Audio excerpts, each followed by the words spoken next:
Hey, how's it going, everybody? My name is Sam Dwyer. I own a 2005 Dodge Ram 1500 with a 4.7 liter. My truck currently has two 12X cams installed in it, and my Instagram is at Rochelle underscore Ram underscore 1500. I got my cams about 3 years ago, and ever since I installed them and posted some videos on Instagram, I've gotten somewhere between 15 and 20 DMs of people asking me, "Hey, where'd you get your cams? Tell me about your cams, this and that." And I'm always open to answering DMs, so please message me if you have any questions about this video. Um, this one is going to be a long one, so sit back, relax, maybe or listen to this video while you're doing dishes or something. I don't know. Um, but yeah, so just get ready for a doozy. Quick overview for this video. I'm going to start with a background on my cams. Then we'll go into sound comparison clips. I'll go in kind of not go into too far into detail into the installation, but enough. And then I'll talk about the performance of the cams, and then finally I'll talk about how I found my cams and hopefully how you guys can potentially find cams for your 4.7s too. Alright, so just a quick background of my cams. I bought them back in 2018. It was like early, mid 2018, somewhere around there. They were $500 total. I got them on eBay. They were $450 plus $50 for shipping. And the guy on eBay had them. He had a set of HO cams that he had reground to 212X by Crane cams. I don't know if that's the best way to word that, but they're 212X cams. I've had them for about 3 years. They've been doing great. I haven't really had any issues with them so far. And real quick, I want to kind of go over the spec sheet. I will put it up on the screen right now. So basically, the intake at cam, you're looking at 271, this is lift at cam. Intake is 271, exhaust is 271. Your lift at your valve for the intake is 502. At the valve for exhaust is 502. Rocker arm ratio of 1.85. Then we get into our advertised numbers. So this is cam timing at 0.006. Our lift at the valve, this basically goes into when it opens in degrees at the intake before top dead center, when it opens at the exhaust 60 degrees before bottom dead center, and then your closes at 52 degrees above dead center, and then 8 degrees above top dead center. 52 degrees above bottom dead center. And then our advertised duration is a 248 degrees, and exhaust is also 248 degrees. Then we look down at our 0.050 cam timing numbers. So our lifted valve, you can go into the above top dead center, whatever, all that stuff.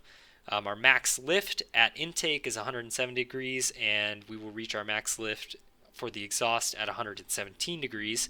And our duration is 212 intake, 212 exhaust. So basically the X means your intake and exhaust durations are the same. At least that's what I think it means. And of course, at the bottom it says we must use Crane 99424-16 lash caps. Lash caps are basically there to just compensate for the difference because they reground the cams. So it's like compensates for your difference in lift and stuff like that. Alright, so now we'll go into sound clips. Sound clip number one that I'm going to show you is the stock idle. So this was before I installed the cam, and I think that this video is actually a cold idle. I don't think the engine is warmed up yet, and you'll kind of be able to hear it in the video where I think it starts at around 800 RPM, and it'll kind of dwindle down to maybe 750 to 650, somewhere in there.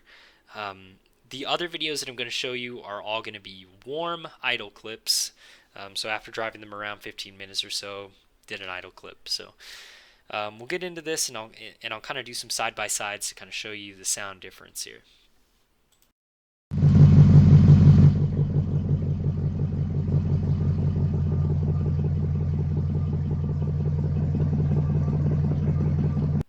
Okay, so like I said before, I'm pretty sure that this is a cold idle. The engine hadn't warmed up yet, so it's gonna sound a little bit different than what it would have sounded like when it was warm. You can kind of hear how the idle is slowing down and coming down in the video. I think it's going from like 800, and it might have gotten down to like 750 or 650. My truck usually idles around 550 to 600 RPM, so just kind of take this video for what it is. It's not really going to be a great comparison. But I'm sure you could look up a video of a stock 4.7 idling warm and kind of find a good comparison to the next video.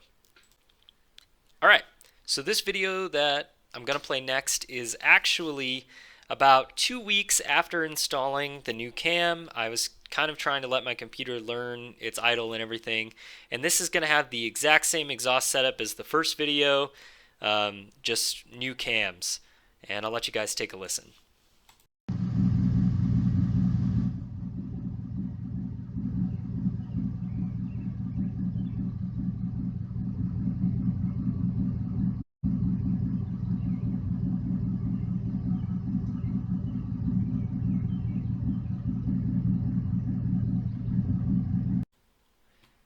So, like I said, I took this video about 2 weeks after installing the new cams. The truck had really started to learn its idle by this point, and it really kind of had it down. So you can hear that it had a nice little lope to it. It was nothing crazy. It's not like a stage 3 cam or anything like that, but it does have a good sound to it, and you can definitely tell that it's not stock. So I guess I'll play the two videos side by side, or one after another again. I'll do the stock and then the with cams, and I'll let you guys kind of decide what you think.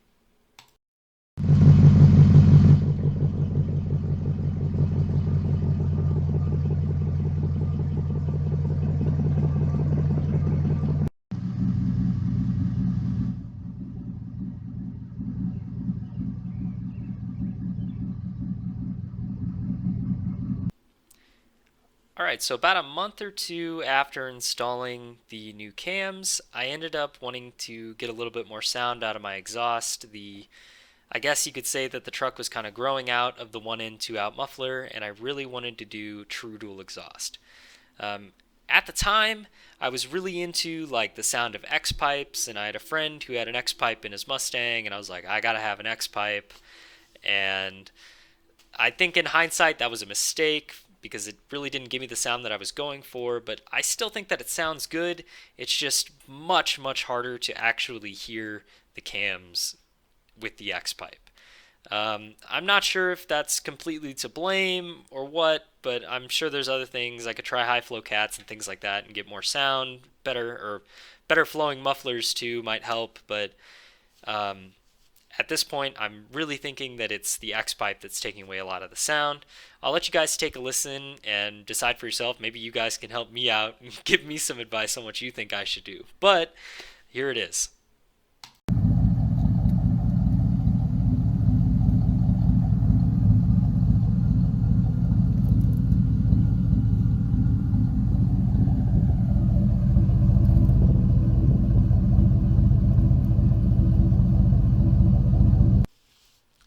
So after listening to these two videos side by side, it almost sounds like a different truck, you know. Um, but it's not really the sound that I'm going for. I guess it is a little bit deeper and it does sound better, but I lost a lot of that cam kind of lopey sound that I really want. So I'm thinking about changing out, maybe instead of doing an X pipe, just going into, or just getting that cut out and doing straight pipes there and into my Flowmaster Super 10 mufflers. I think that would help out quite a bit. Alright, so this next video that I'm going to play for you guys, I actually have uploaded on this channel, and it has about 8,000 views. It is a video of my truck with open exhaust manifolds idling. The way that I got it to kind of chop like this is I unbolted, well, not unbolted it completely, but I loosened the exhaust bolts and wiggled the pipe off of the exhaust manifold, and it was hanging about halfway down the manifold, I guess. And I drove it around for 10-15 minutes to let it warm up, pulled it into the parking lot at my college at the time, and fired it up for my friends to let them hear what it sounded like. And I'll kind of go in depth on what I think is going on in this video and why this isn't an accurate representation of what these cams sound like.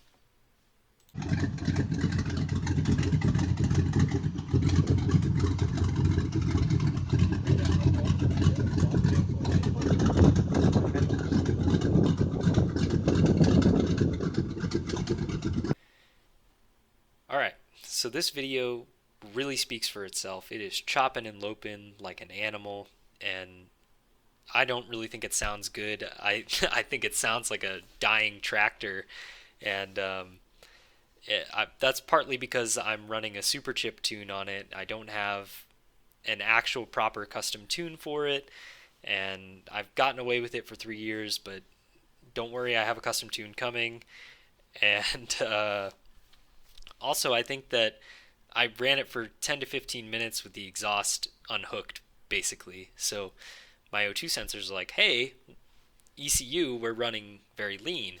So the ECU says, oh, well, then that means we need more fuel, and it just is in a vicious cycle of wanting more fuel, so it just keeps dumping and dumping fuel, so it sounds very bogged down, and it's kind of just like, I don't know, that's why it's loping. It just, in my opinion, it doesn't sound very good. It sounds cool, it made for a cool video. I got a lot of views on it, but I mean, at the end of the day, that's not a good way to run your engine. So if you do end up getting cams, please do not run your truck like this all the time. It's not worth it. Believe me, I've done this a few times. It makes for a couple of cool videos, but hook it up as soon as you can. So, as far as sound goes for these cams, I hope you guys got a good idea of what you're kind of looking at. I really wish I could give you guys a straight pipe video, no cats, no mufflers, no X-pipe, but I mean, I'm trying to stay within EPA regulations and trying to keep this thing street legal, so I don't think a video like that's going to happen anytime soon. Like I said, the closest thing y'all are going to get to that is that um, quote unquote open header video. Not quite headers, but um, yeah, I mean, I think the cams sound really good for what they are. They're a very mild grind, and for only having 24 degrees of overlap, they do have a little bit of lope to them, and they sound pretty darn good. So, if you guys are looking for sound, a grind like this would probably be good for you. So the next thing I wanted to talk about was the install on the cams.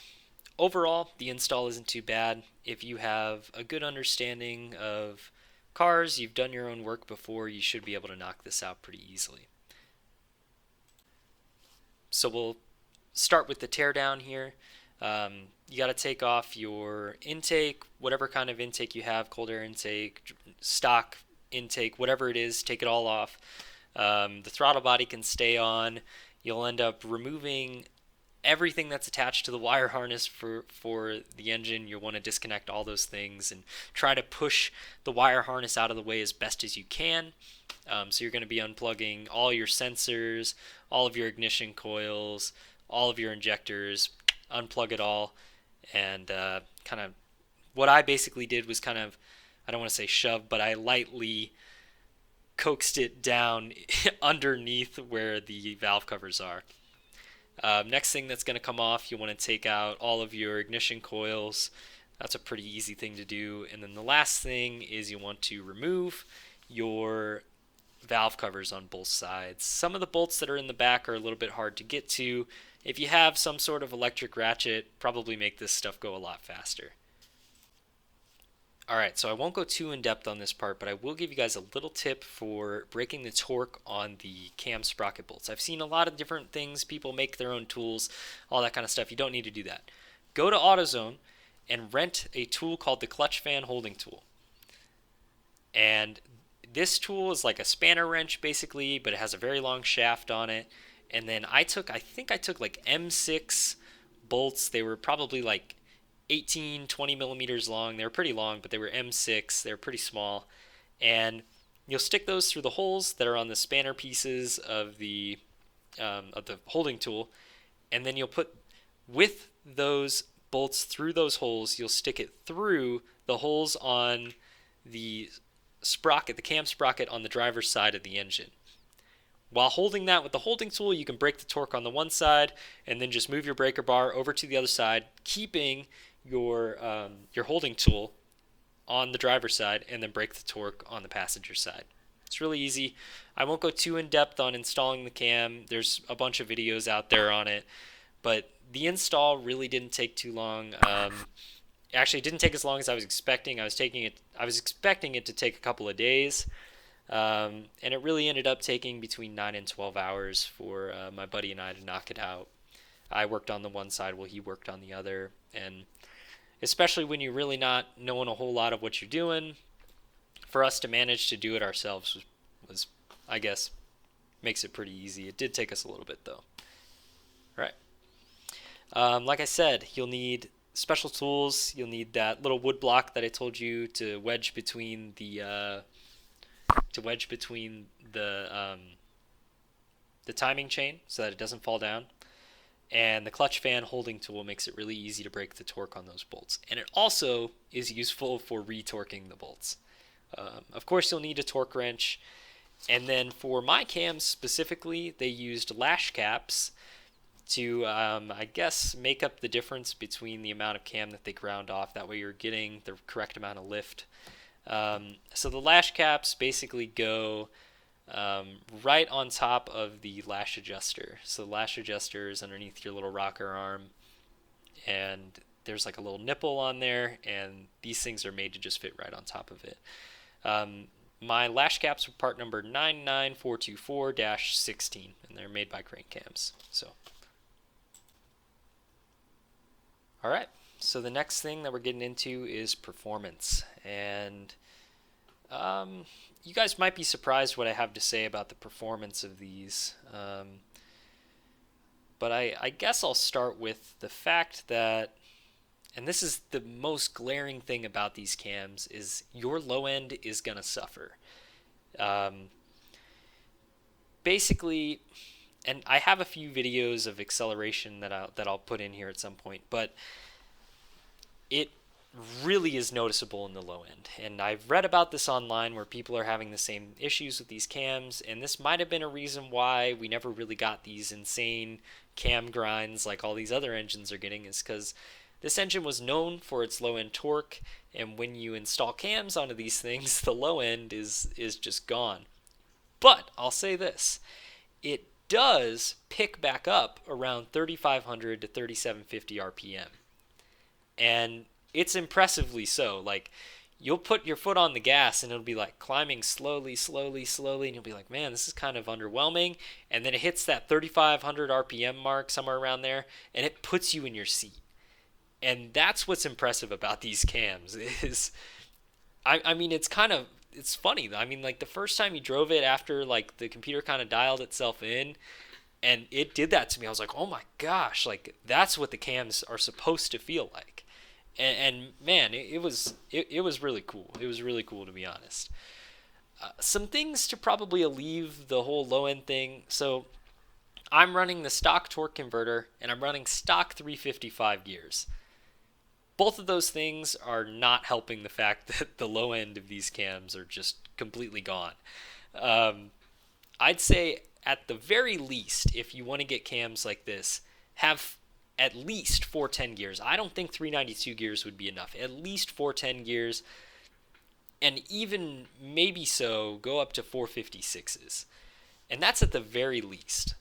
The next thing that you would want to do is get a torque converter that's at least a 2600 stall. I think that would even this out quite a bit and make it perform so much better and feel a lot better.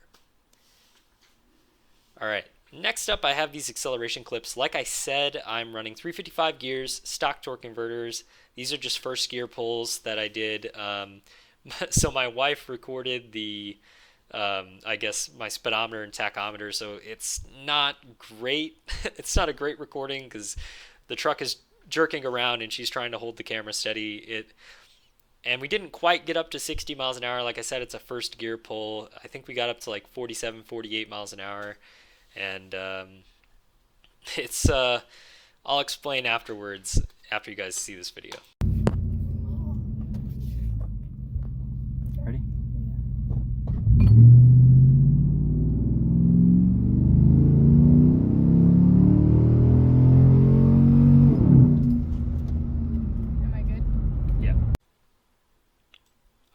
So I think this video it doesn't do a great job of illustrating what I was talking about around how around like 3,500 RPM it starts to pick up, but you can kind of see where it's like from 0 to 25 miles an hour, it's going kind of slowly, and then it kind of starts to pick up, and then you'll see that it slows back down around 50 miles an hour once it starts to get close to 50 miles an hour. And I think what that is the torque management is starting to kick in when it wants to shift into second gear, and the torque management starts to kind of pull off. There are ways around that. The super chip tuner that I have actually has like torque management deletes, and you can actually adjust it yourself. I've never messed with it because I don't want to blow out my transmission because I've done it once before and it's not fun and it's expensive. So I basically took out the torque management stuff and I'm just running performance, the performance tune, I guess you could call it. It's pretty underwhelming if you ask me. It really doesn't seem all that fast. Like I said, stock 355 gears really aren't meant for acceleration, low end acceleration. Same thing with the torque converter, not meant for that low end acceleration. It's literally like these things are meant to pull trailers, and that's about it. It's a pickup truck. It's heavy. It doesn't have the right gearing to be fast, and I mean, quite frankly, I think if I remember right, I've timed my 0 to 60 before, and I think it's about 10 seconds. It's between like 9 and 10 seconds.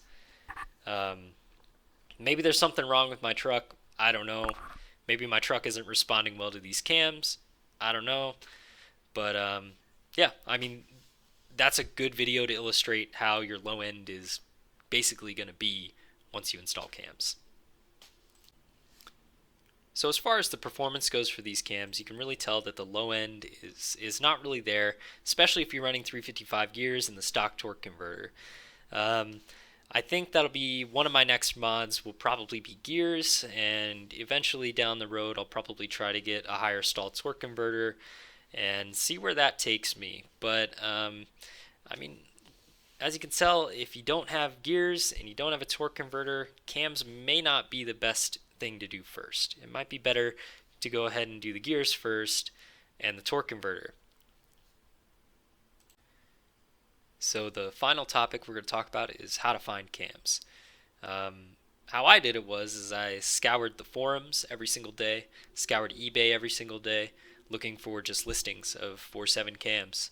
My eBay searches included 212 cams, 218 cams, 224 cams, 206 cams.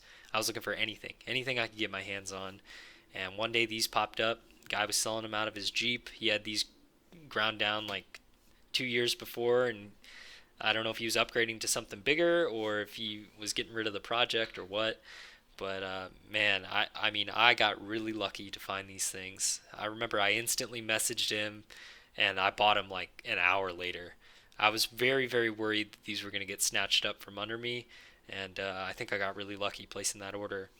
Um, yeah, I think honestly nowadays your best bet to find cams is probably going to be going to your local machine shops and saying, hey, I got this 4.7 liter Chrysler engine. I'm looking to get some cams reground for it. Can you regrind cams, or do you know anybody who can grind me some cams? Like, I'm really wanting these things. And uh, man, I can't speak to how easy it's going to be, but I think that would be your best bet. Nowadays, finding people reselling cams is getting pretty few and far between. Um, and that's if you're looking for custom ground cams like a 206, 212, 218, 224s. Um, you know, your next best bet is going to be, eBay or the forums. And I guess if you really can't find any of these kind of cams, I would go for either 2008 cams or the HO cams. Those are going to be your next best performing cams, and those cams are going to do well on your stock engines, with your stock torque converter and stock gears anyway. So those might be your best bet if you're not looking to spend too much money. The last thing that I think we all should start doing is if we're interested in buying cams, there's plenty of 4.7 guys out there that I know who are interested in this, and if we start calling these cam companies and we're like, hey, do you guys do regrinds for 4.7 liters? Maybe eventually they'll be like, hey, there might be a market here, and they'll start selling cams again for us. I think recently there's been an influx in people who are ready to modify these vehicles. You know, people are buying these Grand Cherokees on the cheap. They're like, man, this thing's got a 4.7 V8. It could be a real beast of an off-roader. Or they're buying these old pickup trucks and they're like, man, you know, this engine has some potential. But if we all get out there and we start calling these cam companies and letting them know that there's an interest in something like this, we might start seeing more performance parts for our engines being made. Anyways, guys, I mean, that's pretty much it for this video. Comment if you guys have any questions. You guys are welcome to DM me on Instagram anytime. I'll tell you guys all about them. Um, I guess I should say this finally. My cams are not for sale anytime in the foreseeable future. I have some plans for my truck that I'm working on currently that I don't think the cams are going to be for sale anytime soon, unless I find someplace who's going to give me an even bigger cam grind. So, anyways, guys, best of luck on your search for cams. I know it's hard. I've been there. Like I said, I got really lucky. Maybe you guys will get lucky too, and you'll find somebody who's selling them, or maybe you guys will find a machine shop who's willing to give you guys a custom grind. And if you do, let me know, because I might want to get a custom grind too. So just saying. And please, share this video with anybody you know that has 4.7s if they're looking to upgrade. If this video gains enough traction, I might do another series of other performance upgrades that I've done, or things that I've seen that I might want to do in the future. I just recently ordered something for my truck that I might want to do a video on in the next couple of weeks. I should be getting it, and yeah, so I guess we'll see like what the future holds. And yeah, y'all have a great day.